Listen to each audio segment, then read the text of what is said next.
Hey guys, tonight we begin with the unshakable facts about the Middle Ages. You know, the ones people repeat at dinner parties, in documentaries, and in high school history classes, and that are completely wrong. So, before you get comfortable, take a moment to like the video and subscribe, but only if you genuinely enjoy what I do here. And let me know in the comments where you're tuning in from and what time it is for you. It's always fascinating to see who's joining us from around the world. Now, dim the lights. Maybe turn on a fan for that soft background hum. And let's ease into tonight's journey together.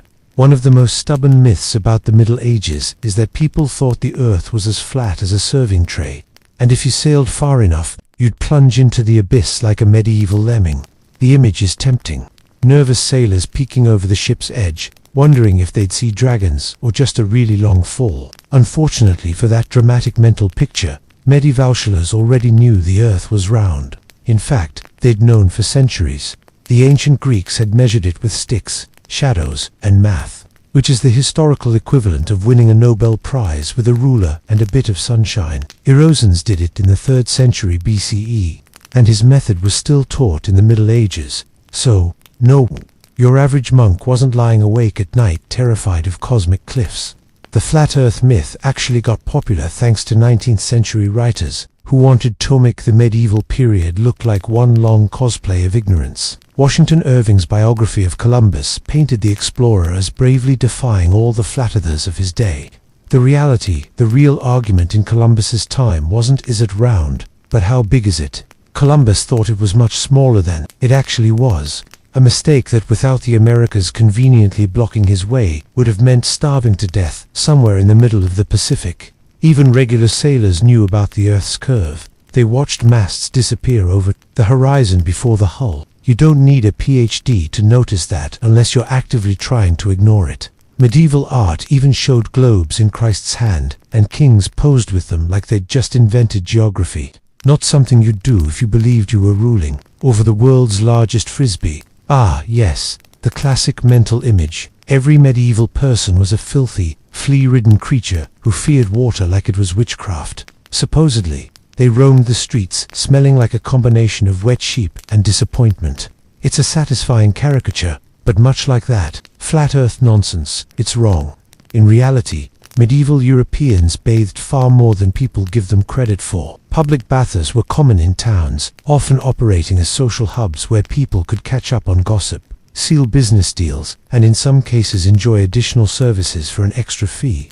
Let's just say some baths were the medieval equivalent of a full of Ispond, leave it at that. Even in rural areas, washing wasn't a rarity. Rivers, lakes, and barrels in courtyards all served the purpose. Soap existed, made from animal fat and lye, and while it wasn't exactly lavender-scented artisanal luxury, it got the job done. Monks had strict washing schedules, and royalty sometimes had private bathrooms complete with heated water. The medieval elite didn't just sit around marinating in their own grime.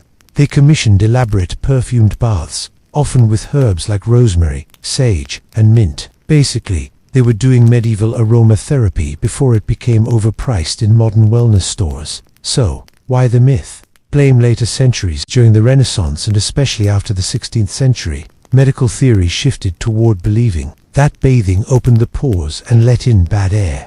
So, ironically, people in later eras bathed less than their medieval ancestors. This means your average 14th century baker was probably cleaner than a 17th century French courtier, though he smelled more like bread than expensive cologne. Of course, bathing didn't always mean entire body scrub. Sometimes it was just washing the face, hands, and whatever else was socially necessary to avoid scandal. But the idea that they avoided water altogether is just lazy historical slander.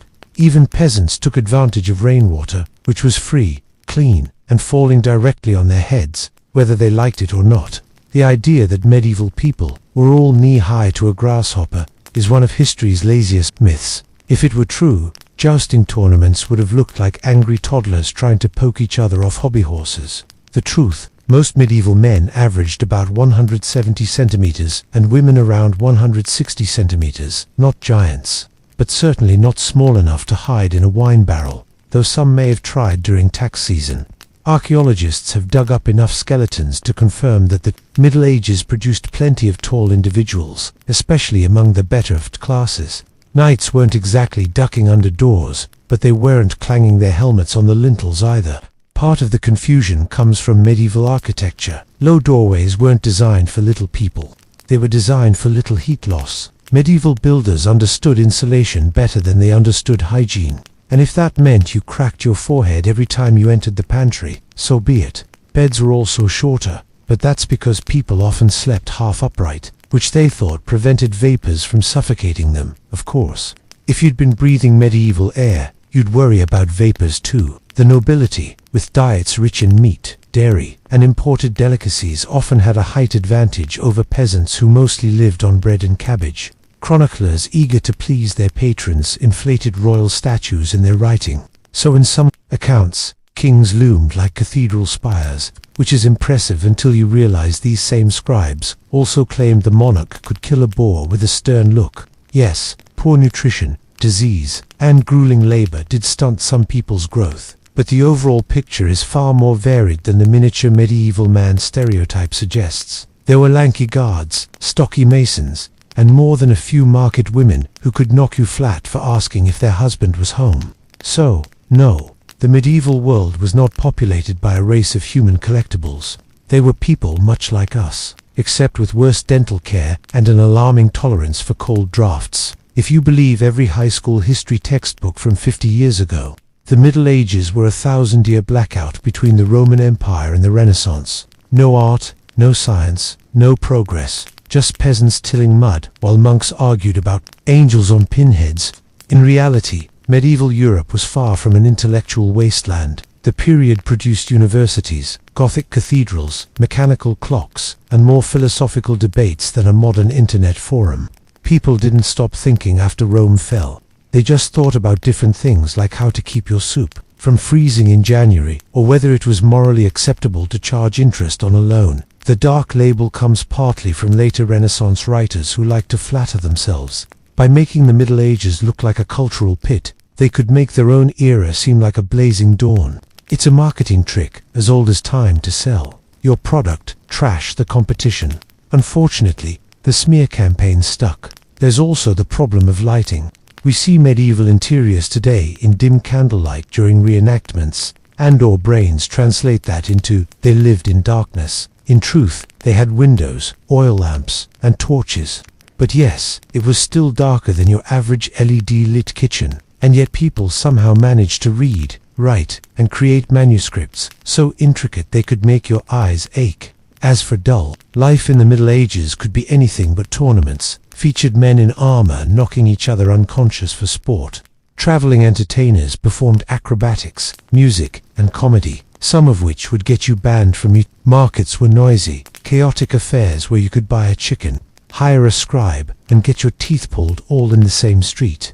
Sure, there were long, uneventful winters where nothing happened except gossip and stew, but that's true of any era. The difference is, medieval people couldn't distract themselves with television. Instead, they invented elaborate games, told stories, and occasionally staged a festival so wild the church had to step in. Somewhere along the way, people got an idea that medieval Europeans lived on nothing but boiled cabbage and regret. This is partly because modern historians like to focus on what peasants ate, which granted was not exactly a Michelin-starred affair. But to claim all medieval food was bland is like judging modern cuisine by gas station sandwiches. The truth, medieval kitchens could turn out dishes so heavily spiced that your tongue might file a formal complaint. Cinnamon, cloves, nutmeg, ginger. These weren't rare special occasion seasonings, asterisk for the elite. They were dumped into meat, fish, and even wine with the enthusiasm of a teenager using cologne for the first time. Spices were expensive, yes, but they were a status symbol, the medieval equivalent of having a sports car parked in your dining hall. And it wasn't just about spice. Cooks in noble households loved color and spectacle. A roasted peacock might be served with its feathers reattached, for drama, or a meat pie might contain live birds that would fly out when cut open. An early form of asterisk dinner theater, though probably terrifying for the birds. Sweet and savory combinations were popular too. Meat could be cooked with dried fruits and honey. which sounds odd until you realize you've probably eaten pineapple on pizza. Even the common folk had ways to make food more interesting. Ale, onions, herbs like parsley and sage, and preserved fish added variety to the otherwise bread-heavy diet. Sure, sometimes variety just meant, this bread is moldy but still edible if you scrape it, but it wasn't all misery.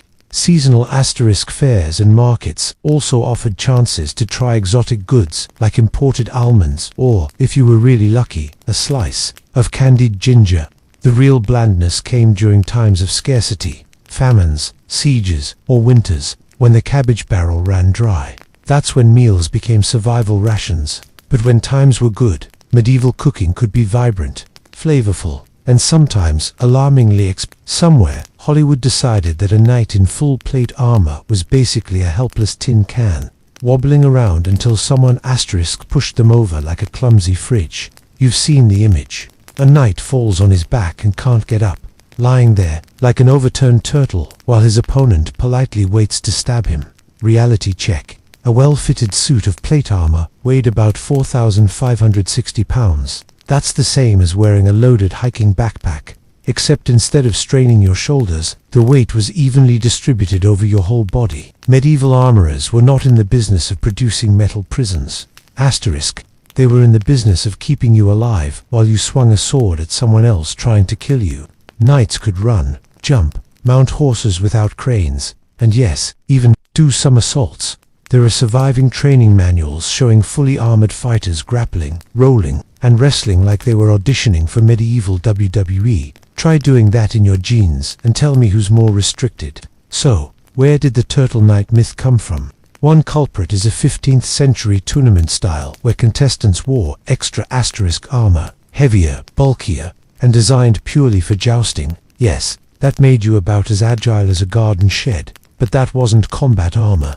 That was sports equipment, the medieval equivalent of an American football player's pads. You wouldn't judge a sprinter's speed by watching someone in a mascot costume, would you? Another culprit is Victorian-era reenactments. 19th century medieval armor was often decorative, poorly fitted, or made of thicker steel for display, not battle. Put a stiff, overweight gentleman into asterisk one of those, and of course, he moved like a malfunctioning wind-up toy. And then, of course, we have modern TV shows that think a slow, awkward knight makes for better slapstick than a swift, dangerous one. Truth be told, if knights had been as clumsy as pop culture suggests, the Middle Ages would have been very short indeed, because no one survives a battlefield by lying on the ground like a stranded beetle waiting for rescue.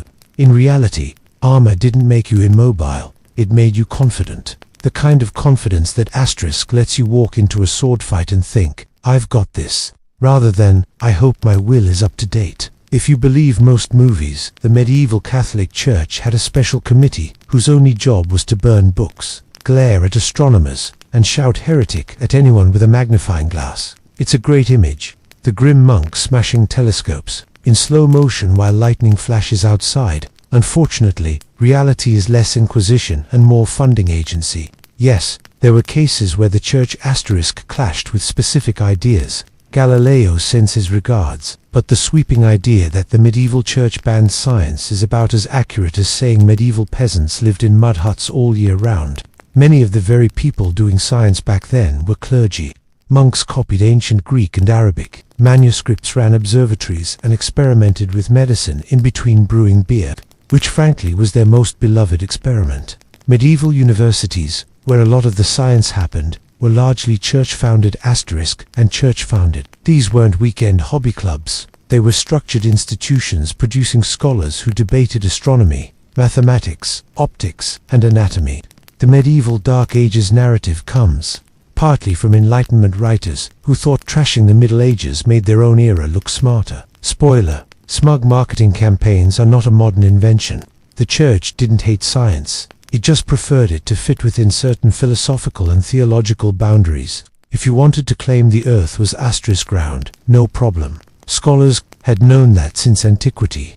If you wanted to claim the earth wasn't the center of the universe, well, now you were poking at cosmic hierarchy, and that could get awkward at dinner parties in Rome.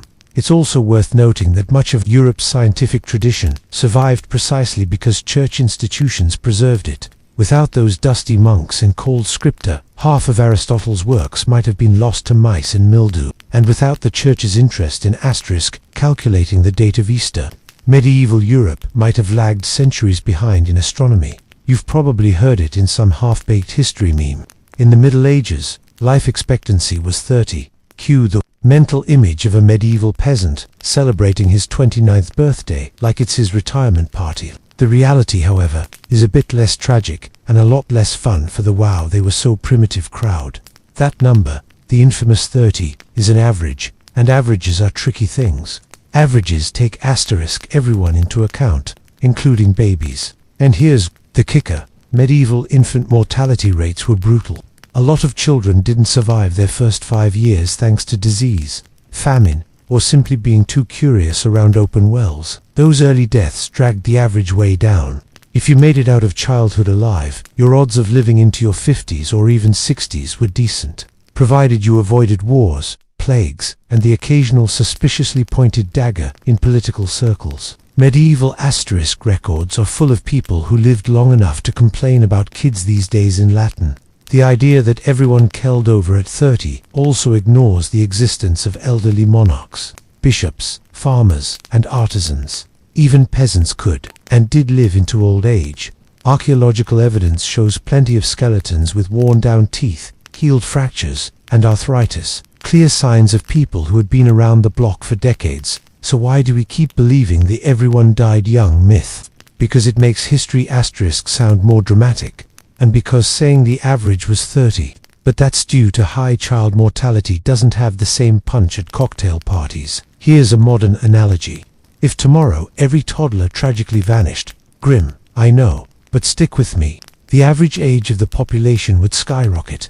Conversely, if a third of all babies died at birth, the average would plummet, even if the surviving adults were still out there gardening at 75. In short, medieval people weren't asterisk biological mayflies. They didn't hit 30 and instantly drop dead like an episode of Game of Thrones. Life was harder, medicine was worse. But if you made it through the deadly roulette wheel of childhood, you had a fair shot at becoming the village elder. If you believe the movies, every medieval village had a weekly witch-burning day, right after market and just before the pub opened. But despite the fiery reputation, medieval Europe was not actually lighting up the skies with constant witch purse. In fact, most of asterisk, the large-scale witch burnings happened after the Middle Ages during the early modern period. So technically, if you timber-ravelled to the 1300s hoping for a front-row seat at a witch trial, you'd probably be bored or recruited to fix a broken wagon wheel. The medieval church itself was surprisingly skeptical about witchcraft in its earlier centuries. The official line in the 10th and 11th centuries was that most witches were just deluded people or victims of superstition. Some church manuals even stated outright asterisk that believing in witches' supernatural powers was itself heresy. A nice twist where the witch hunters would be the ones in trouble. Of course, there were occasional prosecutions, but burning wasn't the go-to method. Hanging, exile, or good old-fashioned public shaming were more common punishments. Fire was expensive, and medieval towns weren't exactly eager to waste good timber on your neighbor who muttered over herbs. The real witch-burning craze didn't hit until the late 15th to 17th centuries, asterisk fueled by a mix of religious conflict, social panic, and the printing press spreading the Malleus Maleficarum, basically a how-to guide for spotting witches written by a man who was rejected by several women and apparently took it very personally. In the actual medieval period, accusations of magic were often more political or personal than supernatural. If your sheep went missing, you blamed the neighbor you didn't like. If the harvest failed, you accused the cranky old woman who didn't go to church. And if your husband was asterisk unfaithful, well, maybe that young attractive widow down the lane was bewitching him. Convenient, isn't it? So, while witch-burning has become shorthand for medieval brutality, it's a bit like blaming the 1990s for TikTok. Wrong century, wrong technology, same moral panic. The medieval era had plenty of real horrors, but constant purse for spellcasters wasn't one of them. In other words, medieval witches spent more time being gossiped about than Barbie Cliff. The bonfire stories came later, courtesy of a Europe that had asterisk better printing, worse paranoia, and far too much free time. If popular culture is to be believed, Medieval peasants were essentially walking mud statues, voiceless, powerless, and just waiting for a knight to gallop over them on the way to a tournament. The truth, they actually had more rights than many people assume, just not the sort you'd brag about on a dating profile. Yes, peasants were at the bottom of the feudal hierarchy, but that didn't mean they were legally invisible. Many bound to the land as serfs, but they still had recognized rights in memorial courts, which were like local legal clubs, minus the velvet ropes, and plus a lot more disputes over pigs. These courts allowed peasants to challenge fines, settle quarrels, and even sue their lord in some cases. Though winning was a bit like winning a staring contest with the sun, they also had access to customary rights. The right to gather firewood, graze animals on common land, or fish in certain rivers. These commons were crucial to survival and were fiercely defended. Try to take away a peasant's right to gather fallen branches, and you might wake up to find your hay mysteriously on fire. Taxes and dues were a burden, yes, but they were usually predictable. Peasants knew what they owed and could sometimes negotiate, which is more than can be said for your internet provider today. And while they owed labor to their lord, there were limits. The lord couldn't just demand you build him a moat because he got bored on a Tuesday. And then there's the myth that peasants never left their village, chained forever to the same patch of dirt. In reality, many traveled to markets, fairs, and even other towns for seasonal work. The road wasn't closed to them. It just required time, permission, and the ability to ignore every roadside alehouse on the way. So, no, medieval peasants weren't living in some legal void where the lord could do whatever he wanted without consequence. Their rights might look small to us, but in their world, they were worth defending, sometimes to the death, or at least until after the harvest. The no rights myth survives because it's simple and dramatic, but real medieval life was more nuanced. Peasants were not only subjects, but also players in the complex game of feudal give and take. And, like any good game, the rules were there, even if the house usually won. If you picture medieval castles as giant cold slabs of grey stone looming over a perpetually muddy village, congratulations. You've been watching too many documentaries shot on cloudy days in November. In reality, medieval castles could be surprisingly colorful. And no, I don't mean from bloodstains after a siege. Castles were often plastered and painted in bright, eye-watering colors. Walls might be whitewashed to gleam in the sun, painted in stripes, or decorated with murals. Think less gothic misery, and more medieval Instagram filter set to sunny and gaudy. Even stone walls, when left exposed, were sometimes tinted with pigments to give them a warmer look. It turns out medieval people didn't want to live in a grim, dark set from Game of Thrones. They wanted somewhere that looked impressive, not depressing. Inside, things got even flashier. Great halls were draped with colorful tapestries, not just for decoration, but also to keep out drafts and to cover up whatever the masons had messed up. Heraldic banners, carved wooden ceilings, and painted shields added splashes of color everywhere. Floors might be tiled with intricate patterns, or strewn with fresh rushes. And yes, those rushes could hide some unmentionable debris, but at least they were replaced regularly. In theory, even the furniture was painted and gilded. Chairs, chests, and beds were often carved and then decorated in reds, blues, and golds. If you walked into a medieval nob's bedchamber expecting grey stone and minimalism, you'd probably need sunglasses. So, why do we think castles were depressing? Partly because paint fades and plaster crumbles, leaving the bare stone skeleton behind. Archaeology can tell us they were once colorful, but seeing a ruin in person is like meeting a rock star at 80 and assuming they always looked like that. That's not to say castles were all cozy and cheerful. They were fortresses, after all, with drafty passages, uneven stairs, and a smell that was somewhere between wood smoke and horse. But visually, they were built to impress allies, intimidate enemies, and remind peasants who was in charge. In short, medieval castles weren't grey and joyless. They were the architectural equivalent of wearing a crown while shouting, "Your family," crest in primary colors. The bleakness is just what's left when the centuries strip away the medieval paint job.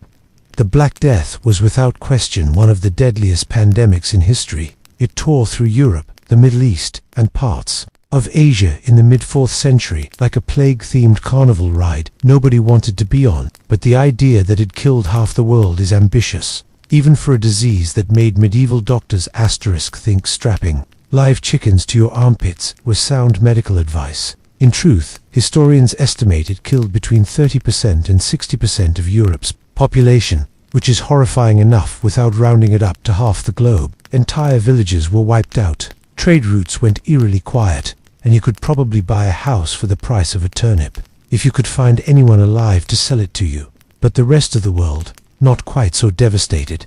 China and the Middle East suffered massive losses, yes, but Africa, the Americas, and much of Oceania were untouched. In 1347, half the world didn't even know Europe existed, much less that it was in the middle of a pandemic apocalypse. The notion that everyone was affected is more of a dramatic storytelling flourish, like claiming every medieval knight was a chivalrous hero, or that every princess was blonde. That said, the psychological impact of the plague on affected regions was enormous. People interpreted it as divine punishment, bad air, or the result of foreign merchants with suspicious cargo. Modern germ theory was centuries away. So, medieval prevention methods ranged from burning incense to carrying posies to my personal favorite, avoiding bathing because they thought it opened the pores to bad air. Spoiler, avoiding bathing did not help. The plague also reshaped economies. Labor shortages meant surviving peasants could demand better pay and conditions. Some even left their manors to work elsewhere, legally or otherwise. This sudden shift in bargaining power was about as welcome to the nobility as a rat in their soup. If Hollywood has taught us anything, it's that in the Middle Ages, every legal dispute could be solved by two people whacking each other with swords until one of them was dead, preferably in the rain with dramatic music. In reality, trial by combat was more like the flashy legal loophole you could technically invoke, but almost no one actually did. The idea was simple. If you were accused of a crime, you could prove your innocence by fighting your accuser. The thinking went that God would favor the righteous, which sounds noble until you remember that God's will often looked suspiciously like the better fighter one. And yes, this applied even in civil disputes. Imagine suing your neighbor over a stolen cow and ending up in a muddy field trying not to get your helmet caved in. But trial by combat wasn't the medieval equivalent of Judge Judy. In most places, it was rare, regulated, and often replaced by other methods like oaths, witness testimony, or everyone's favorite, trial by ordeal, which involved things like holding red-hot irons or dunking people in rivers. Combat was expensive, dangerous, and socially awkward if your opponent happened to be your brother-in-law. When it was used, the rules could be bizarre. There were standardized weapons, designated arenas, and even time limits, and contrary to popular belief, it wasn't always to the death. Sometimes the fight ended when one party was too injured to continue, or just yielded because they realized God probably wasn't on their side after all. One of the most famous late examples was the 1386 duel between Juge and Jacques Louis in France. Immortalized in The Last Duel, it was a big deal precisely because it was so rare by that point. When such trials did happen, they drew huge crowds because, let's face it, medieval entertainment options were limited, and two angry nobles fighting for divine judgment was basically the Super Bowl by the late Middle Ages. Trial by combat had faded into legal obscurity, lingering only as an archaic curiosity. In England, it technically remained on the books until 1819, when some clever defendant actually tried to demand it, and lawmakers quickly realized maybe they should take that option away before someone got ideas. So no, medieval courts weren't just armored brawls in disguise. Most disputes were settled with paperwork, not polearms, which is probably just as well. Most lawyers can't swing a sword. If you believe the stereotype, medieval medicine was basically just apply leeches until patient stops complaining or stops breathing, whichever comes first. And yes, bloodletting with leeches was a thing, but it wasn't the only thing. And medieval healers didn't just sit around waiting for their next slimy prescription to wriggle into action. In reality, medicine in the Middle Ages was an eclectic mix of inherited classical knowledge, folk remedies, astrology, and the occasional deeply questionable experiment. Physicians, apothecaries, midwives, and barber surgeons all had their roles. The physicians wore long robes and tried to impress you with Latin phrases. Apothecaries dispensed herbs, powders, and mysterious potions. Some helpful, some placebo, and some that probably should have come with a may cause death label. Barber. Surgeons, meanwhile, could cut your hair, pull your tooth, and amputate your leg, all in the same appointment. Efficiency at its finest. Leeches were part of a broader belief in balancing the four humors: blood, phlegm, black bile, and yellow bile. If you had too much of one, your body was out of balance, and the cure might involve draining some blood, inducing vomiting, or giving you a laxative strong enough to power a small mill wheel. But medieval medicine wasn't just trial and frequent error. Herbal treatments like willow bark for pain, garlic for infections, and honey for wounds actually had merit and are still used in some form today. Hospitals run by religious orders provided care, even if care sometimes meant prayers in a clean bed. And in Islamic Spain and the Byzantine Empire, medicine could be surprisingly advanced with detailed surgical manuals and accurate anatomy drawings, though Europe often preferred to stick to Galen's 200-year-old theories instead. Yes, some treatments were ridiculous. You might be prescribed a potion made from powdered emeralds, or be told to wear a dead mole around your neck to cure a cough. But there was a method to the madness, at least in their minds, and not every patient ended up worse off than when they arrived. If you go by Hollywood, every medieval day began with a rooster screaming in your ear, followed by 16 hours of plowing mud until your hands fell off, and ended with either a plague death or being burned as a witch. The Middle Ages, we're told, were basically one long misery marathon, interrupted only by the occasional public hanging to lift the spirits. Now, yes, life wasn't exactly a spa retreat. Famine, war, disease, and the occasional Viking raid were very real problems. But the idea that everyone walked around perpetually gloomy, staring at the dirt while sighing is, well, dirt poor history. Medieval people laughed, sang, told jokes, and celebrated whenever they could, often with festivals so raucous they'd make modern music festivals look like Sunday school picnics. Weddings weren't stiff affairs. They were days-long parties with dancing, feasting, and enough wine to make you forget the groom's family still owed you 3 goats. Even peasants had time for sports, games, and elaborate holiday traditions, because if you're going to live without Wi-Fi, you may as well get really good at archery. And the food, despite the 3 times a day myth, seasonal produce, meats, breads, cheeses, and even imported spices made it to many tables. Sure, not everyone was gnawing on roast swan dusted with saffron, but they weren't living on sadness soup either. Art, music, and storytelling thrived. People embroidered beautiful clothing, carved intricate woodwork, and told epic tales, not because they were bored, but because beauty mattered.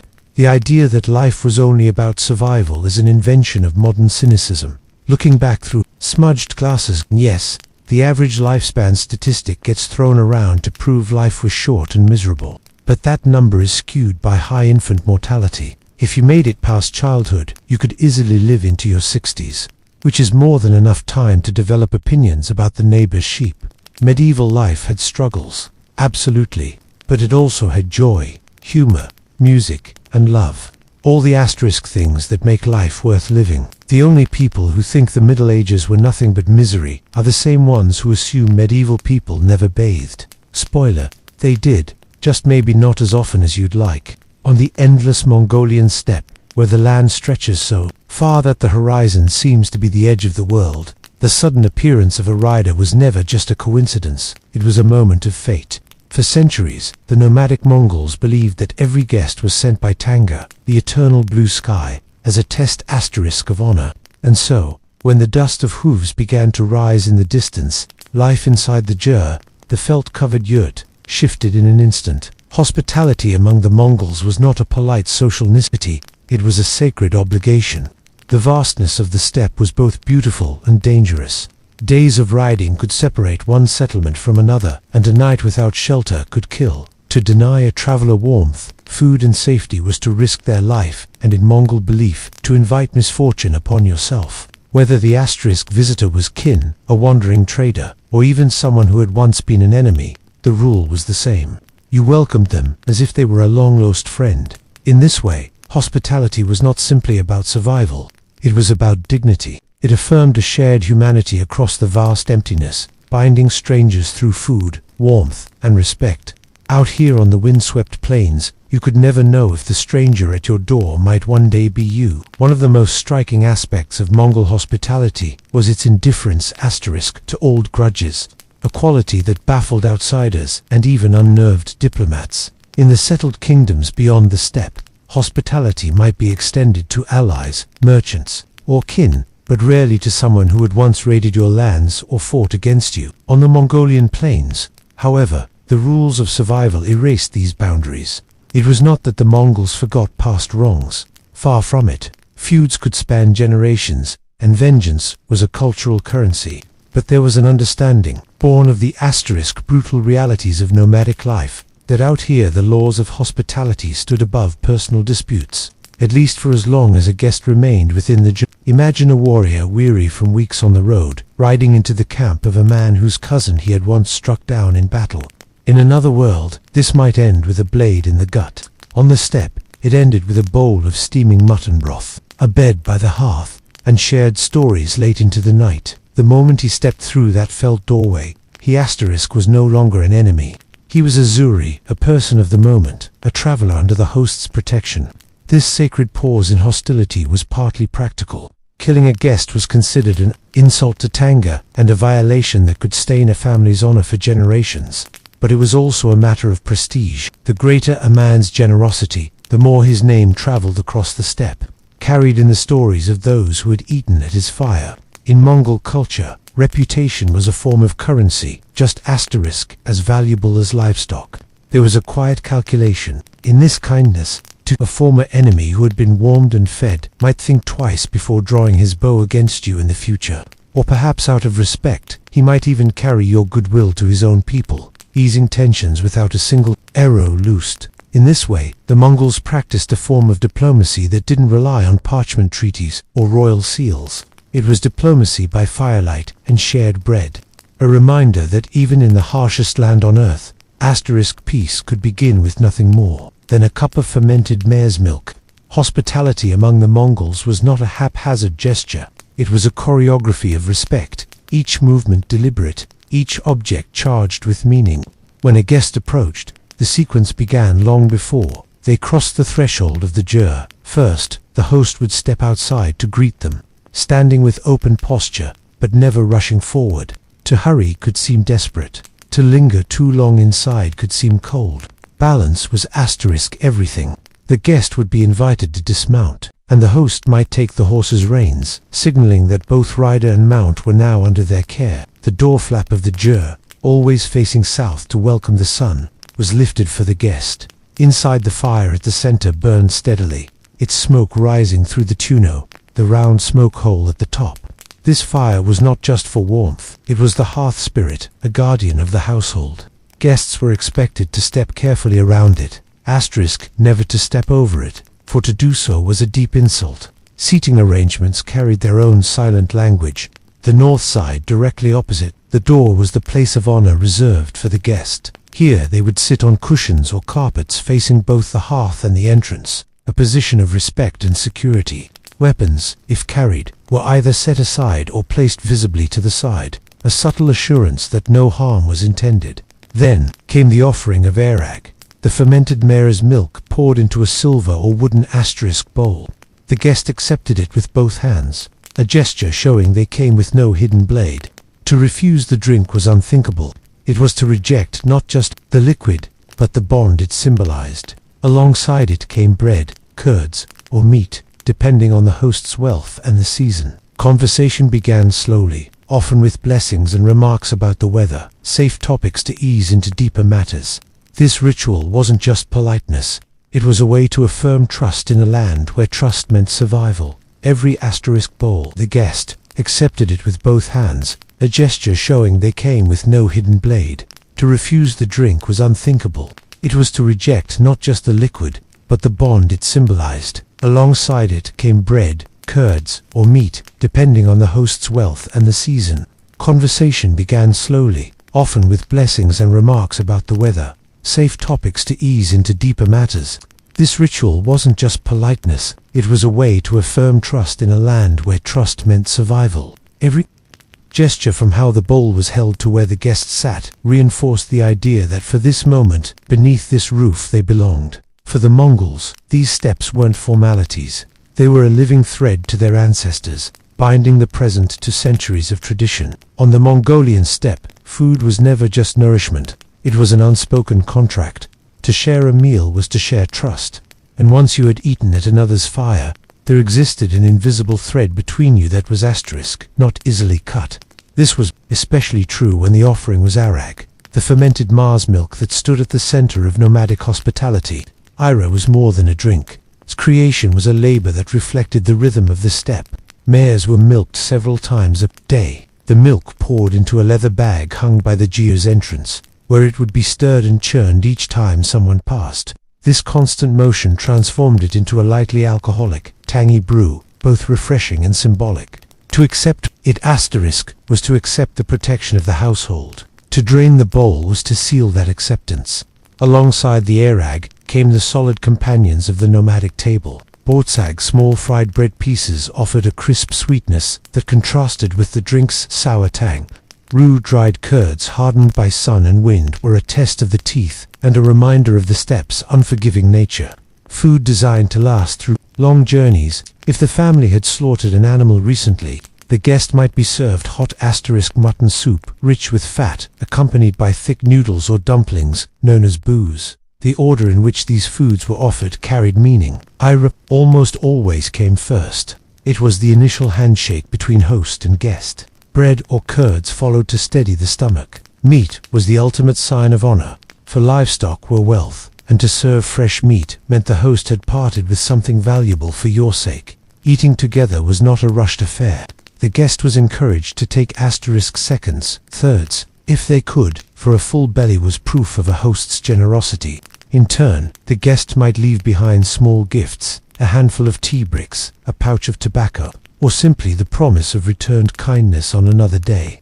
In this exchange, food and drink became something more than sustenance.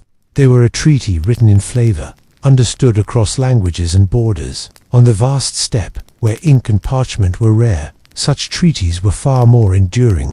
The Mongol steppe was never an isolated realm. It was a crossroads. Merchants from the Silk Road, Persian envoys, Chinese scholars, and even bewildered European travelers all found themselves at the flap of a Mongol Gyr, blinking into the warm glow of the hearth after days or weeks in the merciless wind. And regardless of origin, creed, or appearance, they were welcomed according to the same sacred code that bound every nomadic household.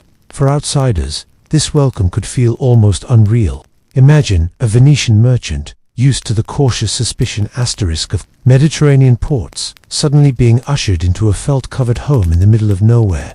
Before he could explain his purpose, he would be handed a steaming bowl of broth, a hunk of bread, and a cup of, for the uninitiated could be a shock to the palate, yet to refuse was unthinkable.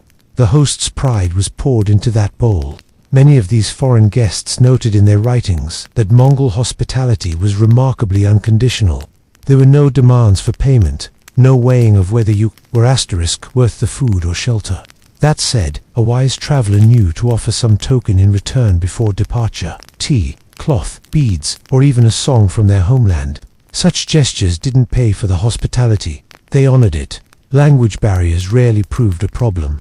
The rituals of welcome, seating the guest in the place of honor, offering food with both hands, refilling their cup before it was empty, spoke louder than any words. Even the order of dishes communicated trust.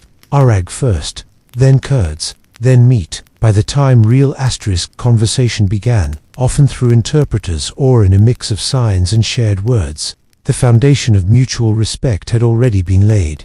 These encounters weren't just kindness for kindness's sake. They were also threads in a much larger web. A well-treated traveler would carry stories of generosity across deserts and seas, burnishing the host's reputation far beyond the reach of their own hooves. In a culture where fame could travel faster than armies, a single act of welcome could be as powerful as 100 warriors. Thus, the Mongols' openness to strangers wasn't naive. It was strategic, spiritual, and deeply human all at once. On the Mongolian steppe, treaties were not drafted in ink. They were tasted in broth and sealed in shared cups of arag. Hospitality wasn't just kindness. It was politics performed around a fire. A guest could arrive as a wary emissary from a rival clan, and leave as an ally, bound by the memory of generosity as much as by any spoken agreement. When two groups sought peace, or cooperation, the first step was rarely a formal meeting. Instead, the host clan would prepare a feast. Horses would be slaughtered. An extravagant gesture, for horse meat was reserved for important occasions. The jur would be readied to receive the visitors with carpets and cushions, freshly beaten, and the finest utensils polished until they gleamed in the lamplight. The guests would be seated in the place of honor directly opposite the door, a silent signal that they were under the household's full protection. The food was the language of diplomacy. The richer the spread, meats, fresh dairy, sweets, the clearer the message. We value this meeting, and we have the wealth to honor you. In Mongol culture, to offer less than your best at such a moment would be to admit weakness or disinterest. Conversations during these gatherings were never rushed. They began with blessings and small talk, easing both sides into comfort. A host might recount the bravery of the guest's ancestors or speak of mutual threats from distant tribes. Between courses, cups were refilled again and again, and with each round, the atmosphere softened, the line between negotiation and celebration blurred.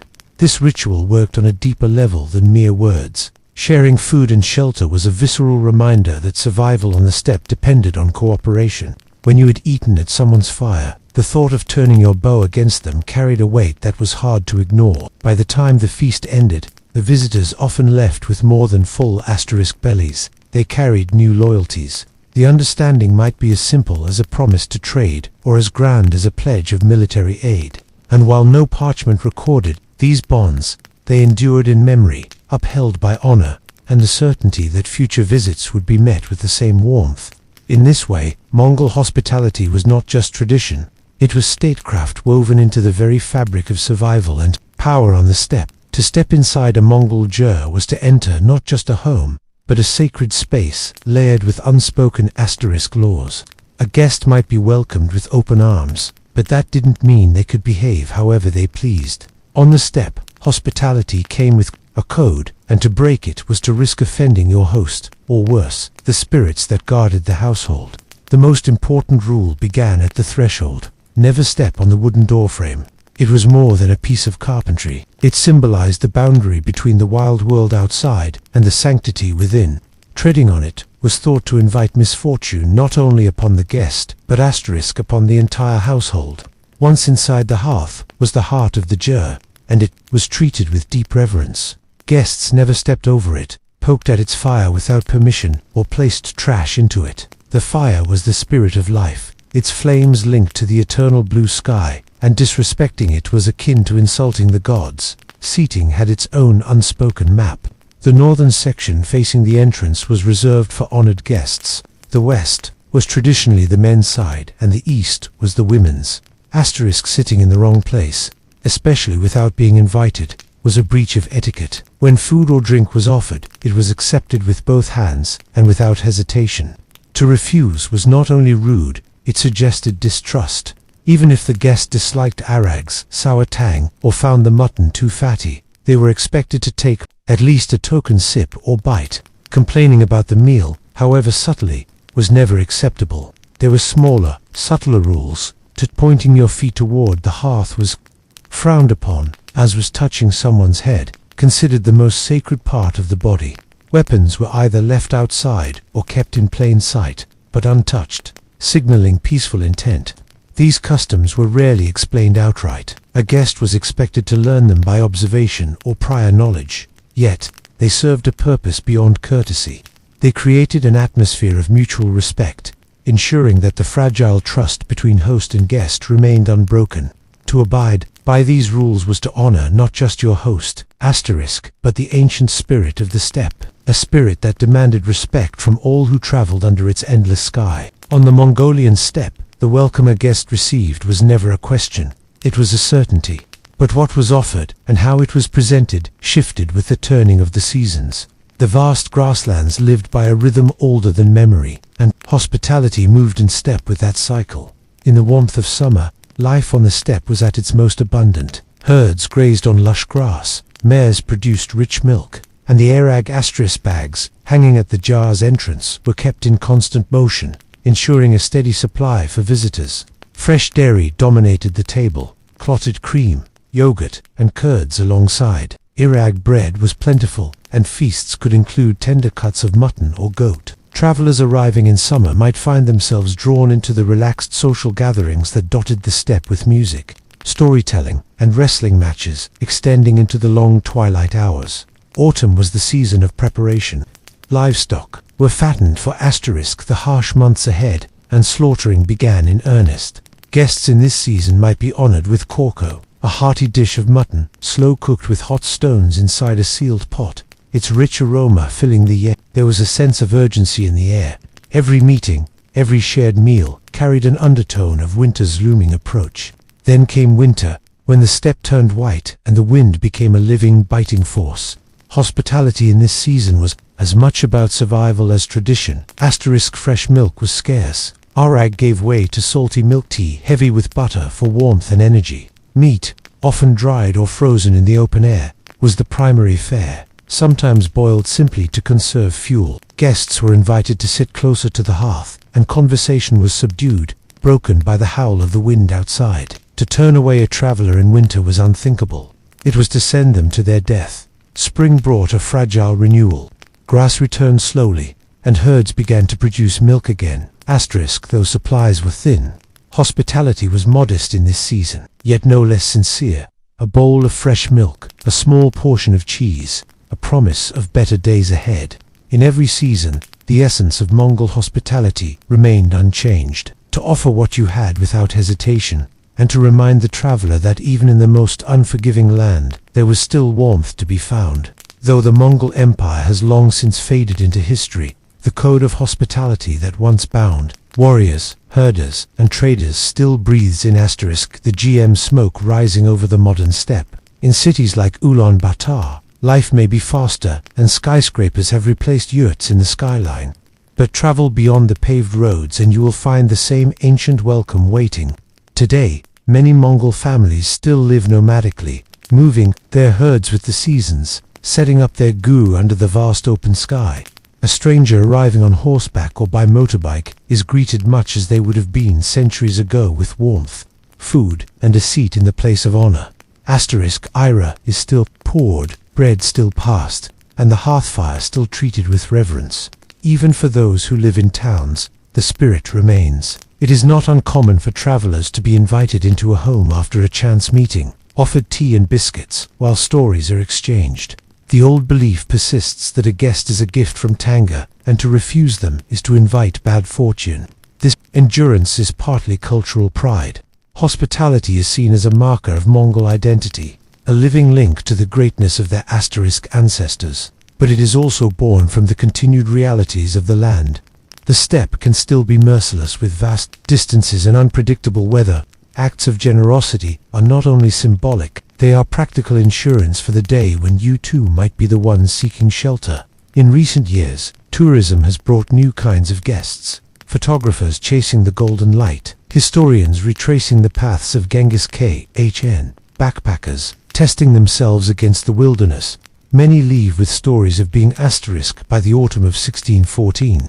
Japan was a land outwardly at peace, but inwardly bracing for another storm. The Tokugawa shogunate, founded by Tokugawa Ieyasu after his decisive victory at the Battle of Sekigahara in 1600, now ruled from Edo. Officially, Ieyasu had retired, handing the title of shogun to his son, Hidetarada. In reality, the old warlord still pulled the strings of power, watching the nation with the weary eyes of a man who knew how quickly unity could shatter. Only one serious rival remained: the Toyotomi clan. Once the ruling power of Japan, under the legendary Toyotomi, his son Toyotomi Hidori had been just a child when Sekigahara ended his family's dominance. Now in his early 20s, he was a symbol for all who disliked Tokugawa rule. Hidori was no mere relic of a fallen dynasty. He was wealthy, politically connected, and most dangerously entrenched within Osaka Castle, the mightiest fortress in the land. Osaka Castle was more than just stone walls and watchtowers. It was an statement of Toyotomi power. Massive moats, towering ramparts, and storehouses packed with enough food and supplies to withstand a prolonged siege. Merchants, masterless samurai, and ambitious lords still gravitated toward its protection, swelling its garrison. The castle's position in the heart of Japan gave it strategic importance. If a rebellion flared, Osaka could serve as both a rallying point and an impregnable base. Rumors began to swirl through the country. Whispers of Toyotomi allies gathering, of weapons being stockpiled, of secret letters sent to Daimyo, still loyal to Hideyoshi's memory. The Tokugawa court in Edo heard these reports with increasing alarm. For Ieyasu, this wasn't just about military threat. It was about the possibility of the Toyotomi becoming a political alternative to his rule, drawing discontented warriors like moths to a flame. In public, the two sides maintained a facade of civility. In private, both prepared for the inevitability of war. Ieyasu, the seasoned strategist, understood that to secure the Tokugawa shogunate for generations, the Toyotomi presence in Osaka had to be erased completely. Hidori, raised in a world of shifting loyalties, knew that to survive, he could not show weakness.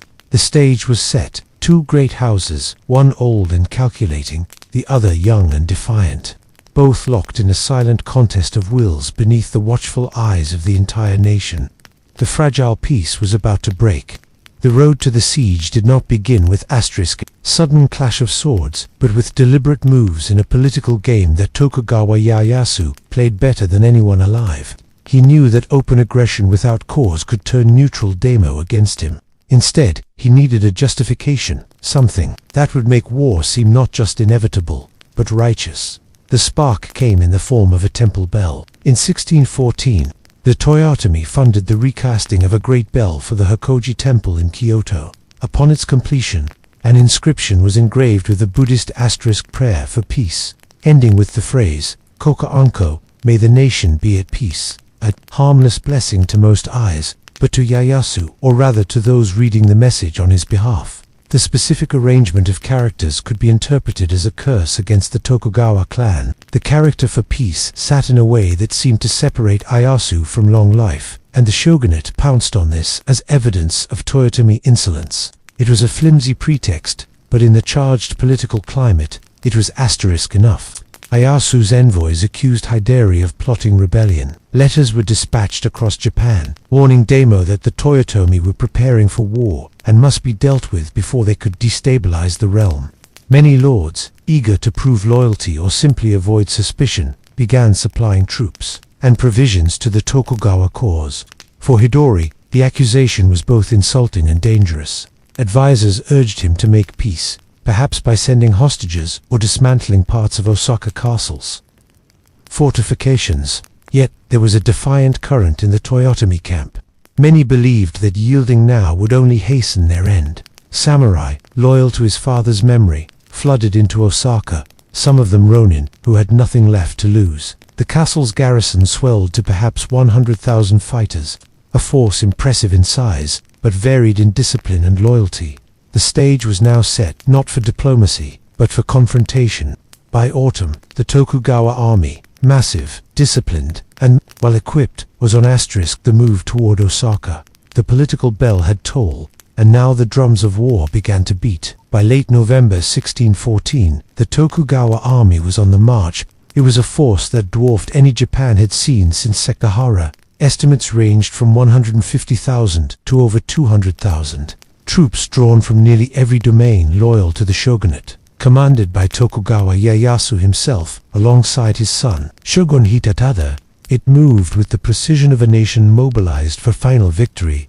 Asoka Castle, however, was not an easy target. Hideyori's defenders numbered perhaps 90,000 to 100,000, an army swollen by waves of masterless ronin.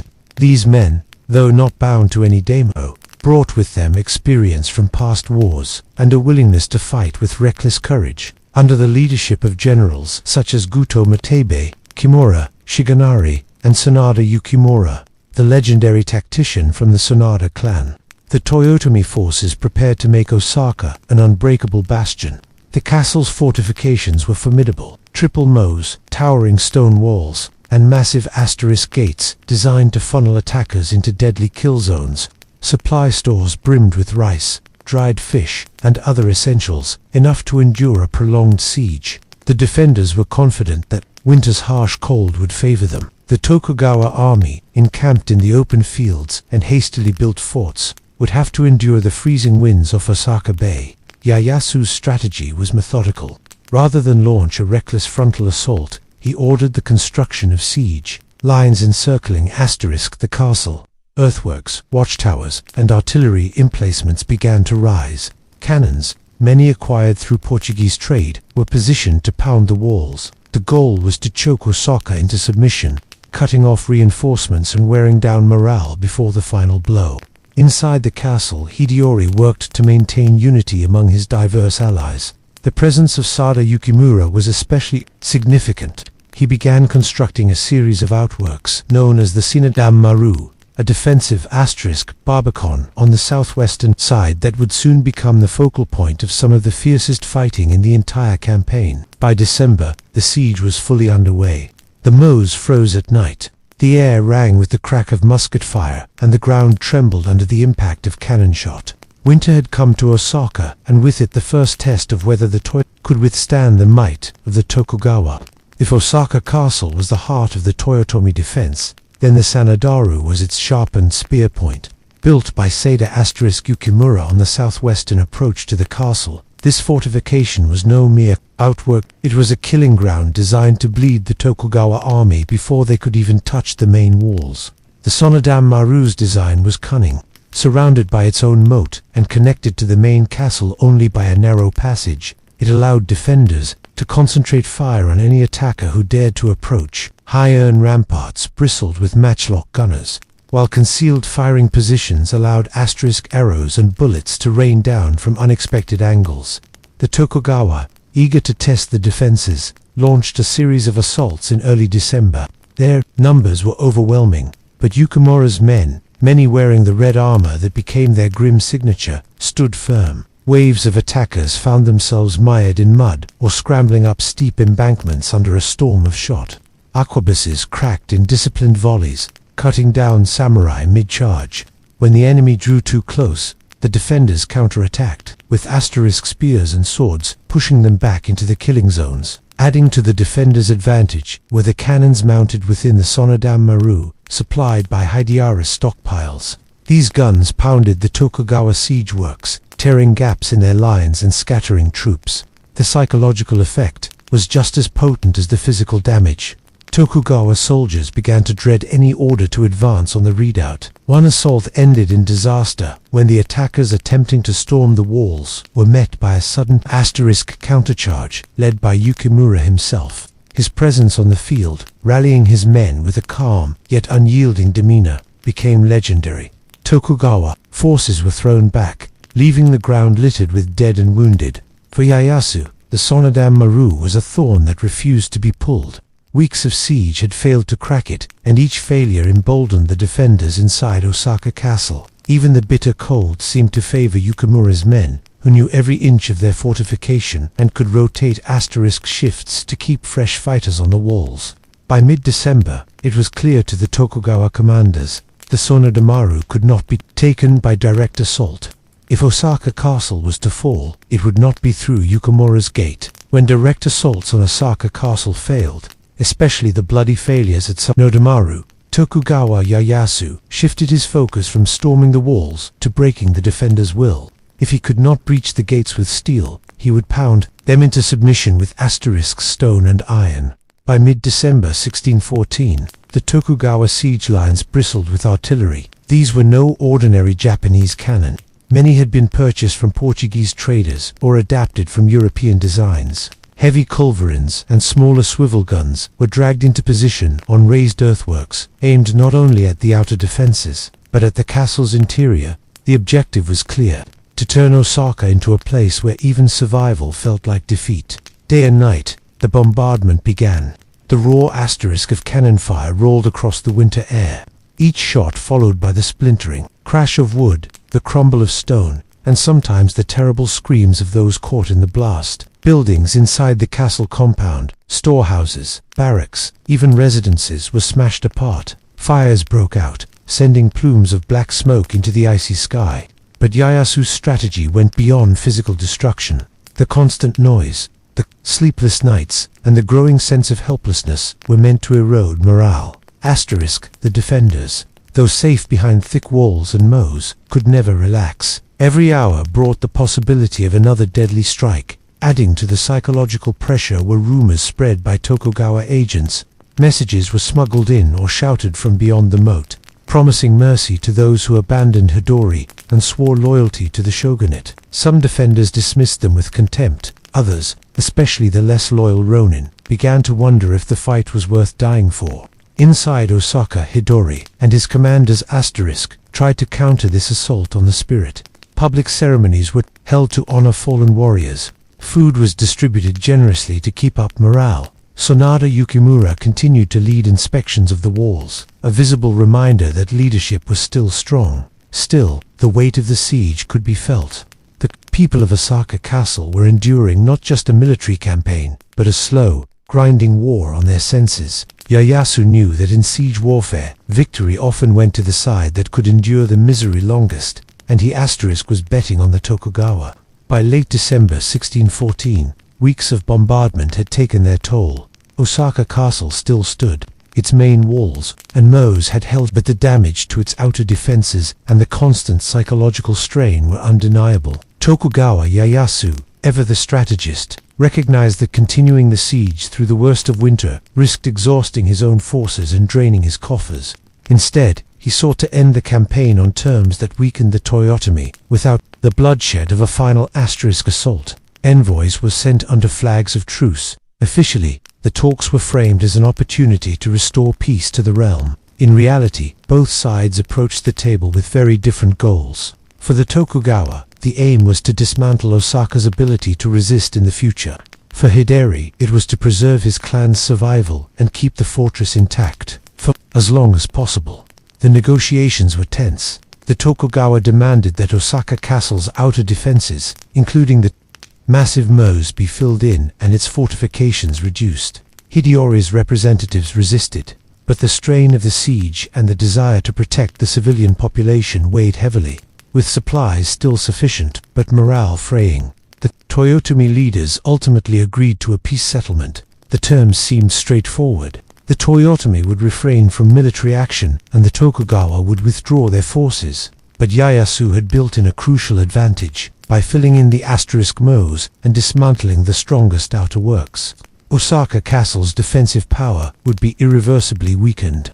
In the days that followed, work crews moved in to fill the mows with earth and rubble. The defenders, perhaps relieved to see the end of constant cannon fire, did not fully grasp the strategic disaster this represented. Once the snow melted and the campaigning season returned, their fortress would be far more vulnerable to a renewed attack. By New Year's, the Tokugawa army began its withdrawal. The winter campaign was over. Osaka had survived.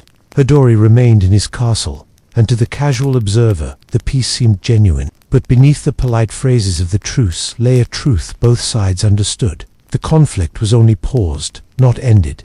The castle had lost its fangs, and Ieyasu had no intention of letting the Toyotomi threat linger indefinitely. The next campaign would be decisive.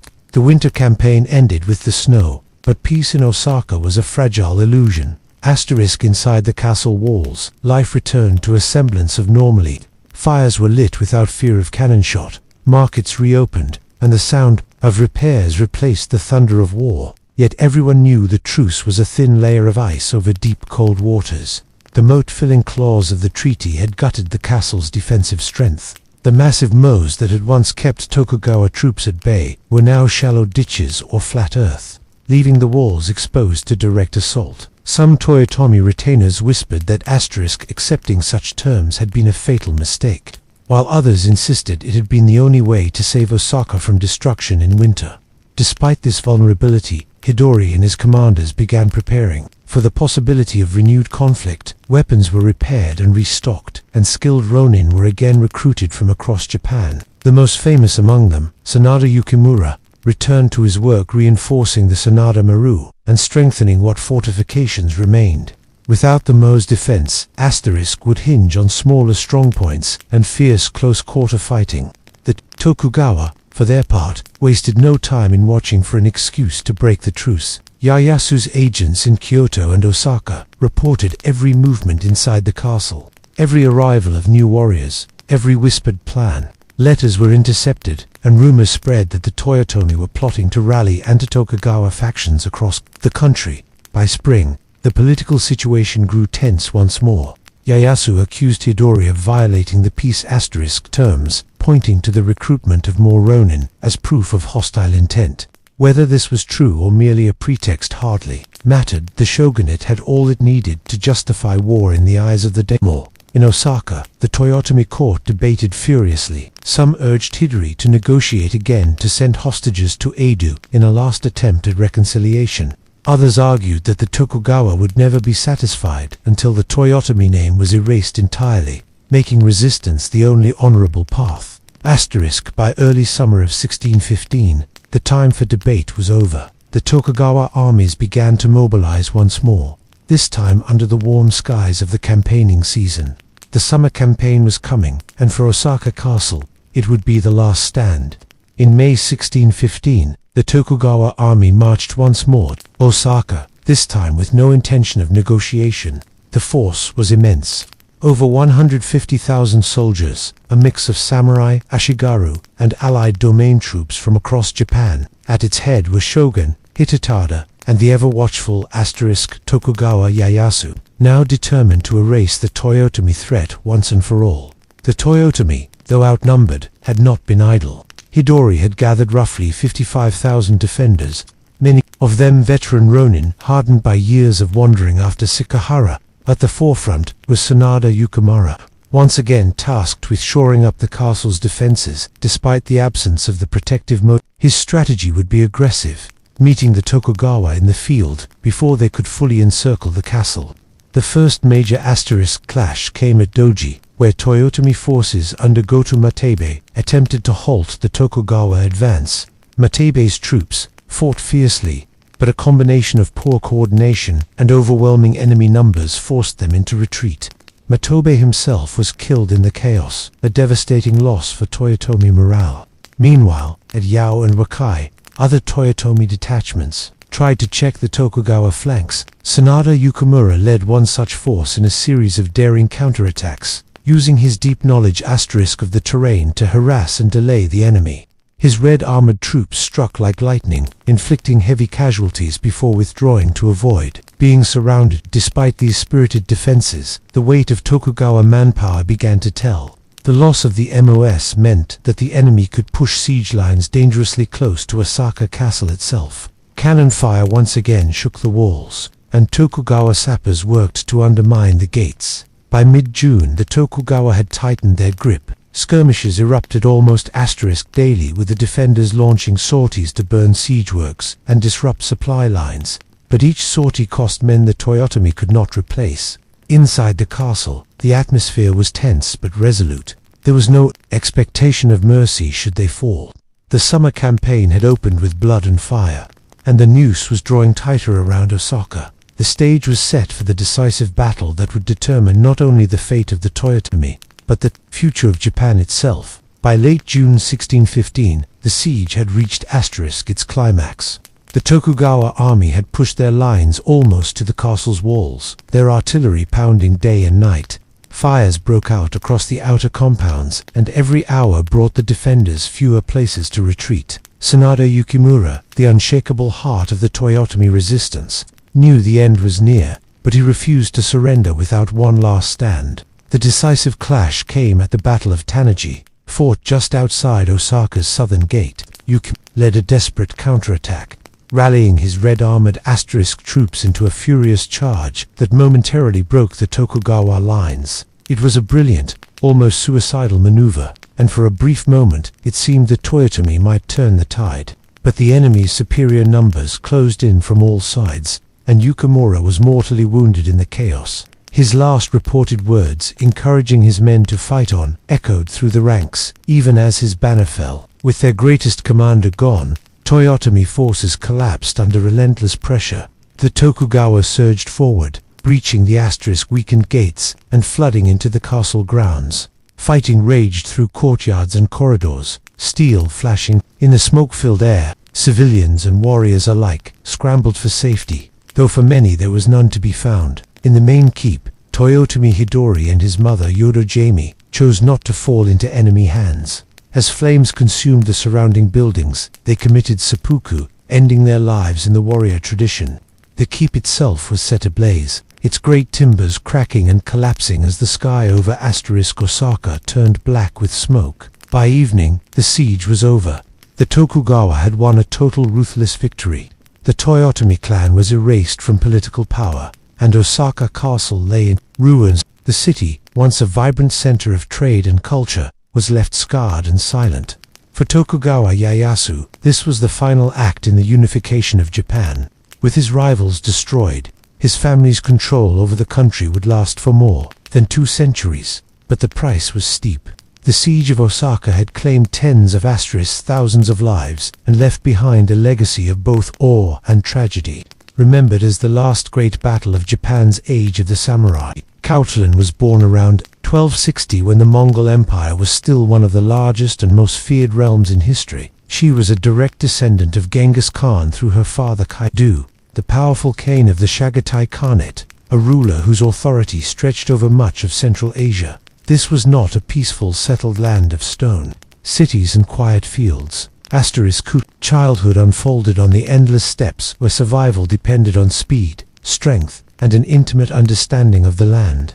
Life for a Mongol child began in the saddle. Horses were as essential as air and water, and Kowtolan learned to ride before she could walk steadily. From her earliest days, she was trained in the ways of her people, drawing a bow while galloping at full speed, wrestling with older siblings, until the dust rose, and reading the moods of the wind and the herd.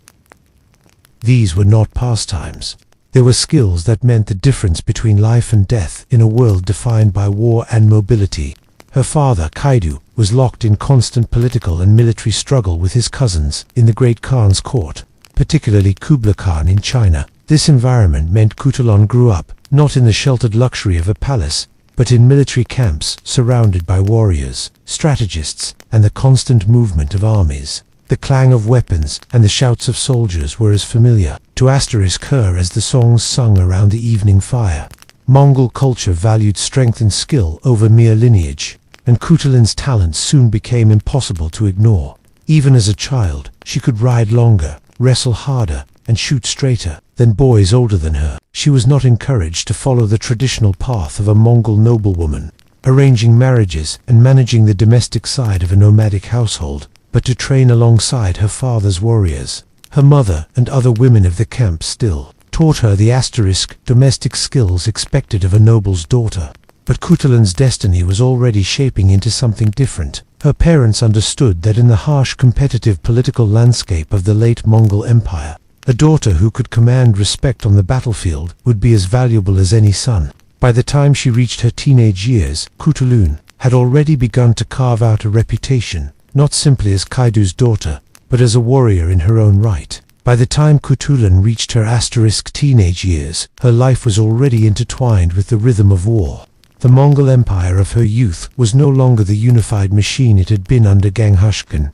It was fractured with rival branches of the royal family vying for dominance. Her father, Kaidu, was one of the most formidable of these claimants, a military leader whose defiance of Kublai Khan placed him in constant conflict with the Yuan dynasty to the east and rival Khethis to the west. In this turbulent world, Kowtolan did not remain a mere observer. She rode alongside her father's army, not as a ceremonial figure, but as an active participant. Campaigns were grueling affairs, long rides across deserts and mountains, sudden clashes with enemy scouts, and full-scale battles where the fate of whole regions could shift in a day. Kowtolan proved herself in these environments, wielding her bow and spear with the precision of a seasoned warrior. Contemporary accounts, particularly those from the Venetian traveler Marco Polo, describe her as unmatched in the field. He claimed she could seize an enemy soldier from horseback, drag him back to her own lines, and do so without breaking her pace. This was no exaggeration, meant to romanticize her image. Mongol cavalry tactics demanded such feats, and Kowtolan excelled at them. Her father valued her presence not only for her skill in combat, but also for the morale it inspired. Soldiers fought harder knowing Cuchulainn rode among them, a living symbol of their cause and proof that courage was not limited by gender. Her white horse became a recognizable sight on the battlefield, and her red-linened armor marked her as someone not to be underestimated. It was during these campaigns that Cuchulainn developed the fierce independence and tactical mind that would define her later fame. She learned to read the flow of battle, to anticipate enemy maneuvers, and to strike at the perfect moment. These were not skills acquired in training alone. They were forged in the chaos of real combat, where mistakes cost lives. By her early 20s, Cuchulainn was not just the daughter of Kaidu, but one of his most trusted commanders. Her reputation as a warrior princess had spread far beyond the Chagatai Khanate, earning both admiration and resentment in equal measure. Among the Mongols, wrestling was more than a sport. It was a test of strength, agility, and honor, performed at festivals, celebrations, and gatherings of the tribes. Victory in the wrestling ring could bring prestige equal to triumph on the battlefield. For Cuchulainn, whose skills already matched the finest warriors, it was another arena in which to prove herself. As the stories go, Cuchulainn issued a challenge to the men of the steppe. She would only marry the man who could defeat her in wrestling. This was no idle boast. Wrestling among the Mongols was a contest without weight divisions, and her opponents would be full-grown warriors, many of them veterans hardened by war. Yet Cuchulainn knew her own strength. Years of training in horseback riding, archery, and the brutal physicality of steppe life had given her a body and reflexes built for this exact kind of contest. When the first suitors came forward, the matches ended quickly. Cuchulainn's technique was clean and decisive. She would hook a leg, shift her weight with lightning speed, and send her opponent sprawling in the dust before the crowd had finished cheering. Her victories were not just physical, but psychological. Each man who fell to her added to the aura of her invincibility. But her challenge wasn't just about strength. It was a way of controlling her fate. In a time when noble marriages were often political arrangements, Cuchulainn used wrestling to set her own terms. If no man could beat her, then no one could force her into a union she didn't want. As her fame grew, more suitors tried their luck, some traveling from distant lands for the chance, yet all met the same fate. Thrown to the ground and sent away with bruised pride. The challenge became a matter of legend, whispered in markets and sung by bars. To win Cuchulainn's hand, you must first throw her to the earth. No one ever did. For the crowds, it was entertainment. For Cuchulainn, it was a statement. She would be no passive prize in the games of men. On the dusty plains of the steppe, in the center of the wrestling circle, she was her own master. Stronger, faster, and cleverer than anyone who dared face her. Cuchulainn's wrestling challenge soon became more than a test of strength. It became a high-stakes contest of wealth, and pride. To deter casual challenges and add weight to her terms, she introduced a rule. Any man who wished to wrestle her for marriage had to wager 100 horses. If he lost, she kept them. If he won, he would gain both the horses and her hand. In the horsery culture of the Mongols, this was no trivial bet. Horses were the lifeblood of the steppe. Transport, wealth, and status, known. To wager 100 meant risking a significant portion of one's fortune. It also meant that the men who dared face her were not only confident in their strength, but willing to gamble a small empire of hooves. Cuchulainn did not disappoint her supporters. One after another, her suitors found themselves slammed to the ground, their shoulders pressed into the dust, the match over before they could recover. Each loss meant the transfer of a precious herd into Cuchulainn's possession. The white bay and chestnut horses multiplied under her care until she reportedly owned thousands. Marco Polo, who claimed to have heard of her exploits firsthand during his travels, estimated her herd at around 10,000. These victories elevated her legend beyond the wrestling circle. She was no longer just the warrior princess who rode into battle. She was the undefeated champion whose skill had built a fortune in living, breathing wealth. For some, she became a figure of admiration. For others, a source of frustration. Every man who failed to beat her lost more than horses. He lost face in front of the entire tribe. But the wager was never purely about greed. By demanding such a high stake, Cuchulainn ensured that only the most determined would dare to try, filtering out the half-hearted and the foolish. It was also a way to keep control of her marital fate. No father, no Khn, could force her to accept a match that hadn't been earned in the ring. By the time her herd reached its legendary size, Kutulun's challenge had become the stuff of song and story. Suitors still came, but they came knowing that the odds were against them. Not because she was lucky, but because she was the best. While her wrestling victories brought her fame across the Mongol world, Kutulun's true power lay in the saddle, where the games of sport turned into the deadly contests of war. Her father Kaidu was constantly engaged in campaigns against rival Kayhan, and Kutulun was not content to watch from the sidelines. She rode in the thick of battle, her red-trimmed armor glinting in the sun, her bow and spear never idle. Contemporary reports, including those of Marco Polo, claimed she was unmatched in the art of seizing enemies alive from horseback. In the chaos of battle, she would single out a rider, close the distance at full gallop, and wrench him from his saddle in one powerful motion, dragging her captive back through the melee to her own lines. This feat required more than raw strength. It demanded precision, timing, and the fearless nerve to charge headlong into danger. Her presence in the army was more than symbolic. Kaidu often entrusted her with leading flanking attacks or securing vital positions on the battlefield. The men under her command respected her, not simply because she was their Khan's daughter, but because she had proven herself again and again in combat. Warriors fought harder with Kutulun nearby, inspired by the sight of a commander who could best them in sport and match them in war. The fusion of her wrestling and military reputations created a unique image. Kutulun was not only a champion of the wrestling ring, but also a living weapon on the steppe. Her skill in both arenas reinforced her authority and autonomy in a way that few women even among the Mongols could achieve. Her enemies, however, did not share this admiration.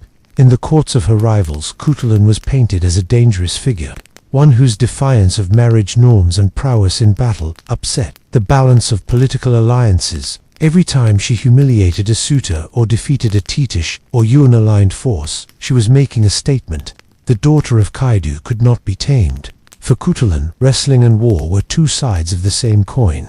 Whether in the circle of sand or the open plain, the rules were simple. Outmatch your opponent, control the fight, and never surrender the ground you've claimed. Kutulun's life was not only shaped by her own feats, but by her deep loyalty to her father, Kaidu Khan, ruler of the Chagatai Khanate. Kaidu was a shrewd and determined leader, a cousin and fierce rival of Kublai Khan, the powerful ruler of the Yuan dynasty in China. Their rivalry was more than personal. It was a clash over the future of the Mongol Empire itself. Kublai embraced the trappings of Chinese imperial rule, while Kaidu clung to the traditional nomadic ways of Ganghashkan. In this high-stakes power struggle, Kutulun was more than a daughter. She was Kaidu's most trusted lieutenant. She accompanied him on military campaigns against Kublai's forces and other Mongol factions that sought to challenge his rule. On the battlefield, she was often at his side, acting not only as a warrior, but as an advisor. Her insight valued as much as her strength. Her political role extended beyond combat. In the Mongol system, alliances were often cemented through marriage, and Kaidu's rivals undoubtedly saw Kutulun as a potential bargaining chip. Yet, her marriage challenge, defeat her in wrestling, or win nothing, was as much a political shield as it was a personal choice.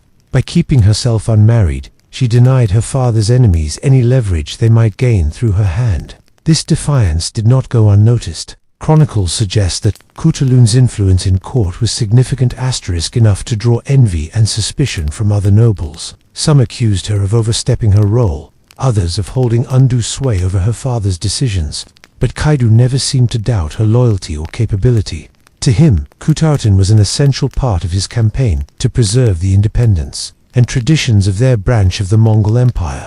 Her closeness to her father also meant she shared in his political burdens. When Kaidu's wars dragged on, bringing strain to the Khate's resources and alliances, Kutulun was there to negotiate truces, rally troops, and keep wavering allies in the fold. Her presence reminded everyone that Kaidu's leadership was backed by more than bloodline. It was defended by a warrior who embodied the spirit of the steppe. In those years, Kutulun's identity became inseparable from her father's cause. She was not only his protector and champion, but also his heir in spirit, the living proof that the old Mongol ways were still alive and undefeated. In 1301, Kutulun's world shifted forever.